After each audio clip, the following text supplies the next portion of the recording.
The key bioethical situation that we are going to discuss today is a conflict in the application of patients' autonomy between developed and developing countries in the field of dental health.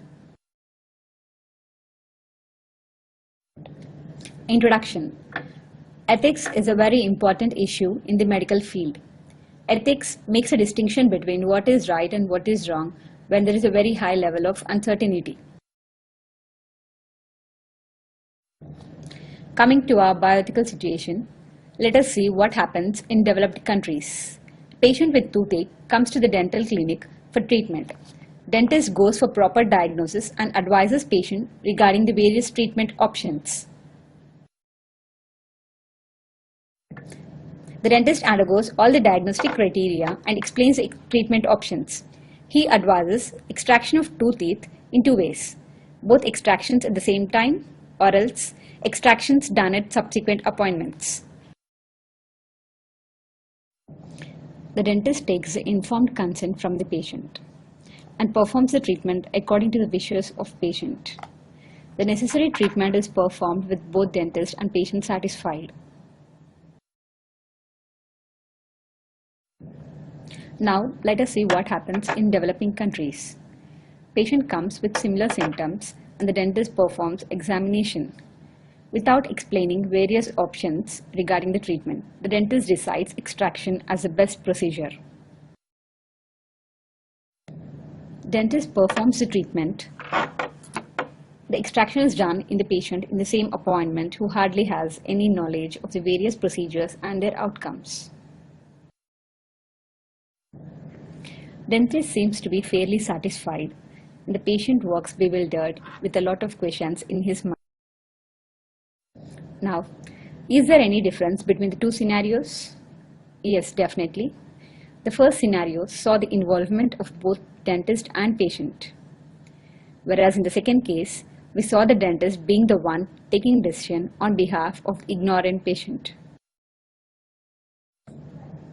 Why isn't the patient described the various treatment options and then allowed to take decision in a more balanced way? Henceforth, this case definitely sheds light on the ethical concerns of the patient. What do we learn from the actual scenario explained above? It definitely brings into light the breach of autonomy of the patient and the poor exercise of the informed consent. What is autonomy? Autonomy is an individual's capacity for self-determination or self-governance. So, what does American Dental Association explains about autonomy? Under this principle, the dentist's primary obligations include involving patients in treatment decisions in a meaningful way with due consideration being given to the patient's needs, desires, and abilities, and safeguarding the patient's privacy. The dentist should inform the patient of the proposed treatment and any reasonable alternatives in a manner that allows the patient to become involved in the treatment decisions. In Ozar and Sokol's model of the patient-dentist relationship, the dentist and the patient are equal partners in the decision-making process. This relationship is defined by three areas. They deserve each other's respect, each has a set of values, and each comes to the decision-making process about the patient's oral health with the understanding that information must be shared. Thus, it is essential that the dentist and patient communicate and cooperate effectively. Furthermore, it is said by Reed, the dentist's role in describing findings and recommendations is the part of the process of obtained informed consent. When dental professionals are trained, the subject of consent is usually taught as a part of jurisprudence or ethics course. It is often the legal aspects of the consent that dominate discussions. The result is that, over many years, the process of obtaining consent from individuals is often more concerned with getting a signature on the form and protecting an individual or an institution than anything else.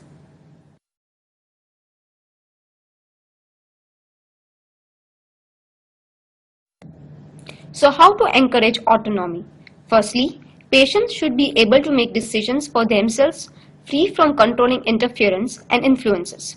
This means that a dental professional should approach a discussion about a diagnosis by first educating the patients about the problem and articulating the recommended treatment plan. Following the principle of respect for patient's autonomy, the dentist should then encourage the patient to consider this information carefully and offer to answer questions, with the ultimate goal of actively assisting the patient in making an informed healthcare decision. In addition to it, it is important for the clinician to graciously accept the possibility that the decision may not include acceptance of the proposed diagnosis or treatment. Any attempt to unduly influence a patient erodes the professional boundary between dentist and patients. The process of obtaining informed consent does not consist simply of a presentation of information. It should reflect the dentist's effort to educate and discuss the findings with the patient, and out of respect for patient's autonomy, he or she then should encourage the patient to make oral healthcare decisions without salesmanship, urging or persuasion by the dentist or dental staff members.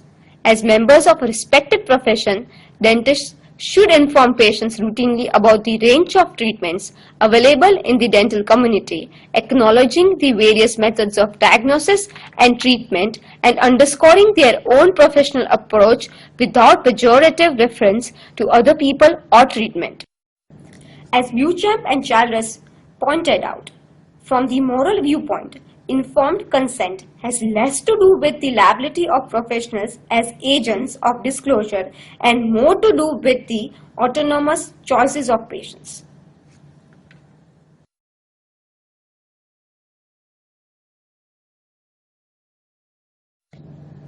Coming to critical analysis, dental decision making involves both dental and personal decisions, and dentists are not justified in substituting their dental judgments for their patients' informed personal decisions. As Maclean puts it, while it is accepted that the physician is the more competent to make the clinical appropriate decision, the patients remain the person who alone can take account of this clinical recommendation, evaluate it, and ultimately make a satisfactory personal decision. However, O'Neill believes that it has now become too individualistic. She reminds us that John Stuart Mill hardly ever uses the word autonomy, and when he does so, refers to states rather than individuals. In the opinion of Schneider, the overwhelming weight of bioethical opinion endorses not just the autonomy principle but a potent version of it. He considered that this paradigm is sustained by the assumption that autonomy is what people primarily and pervasively want and need.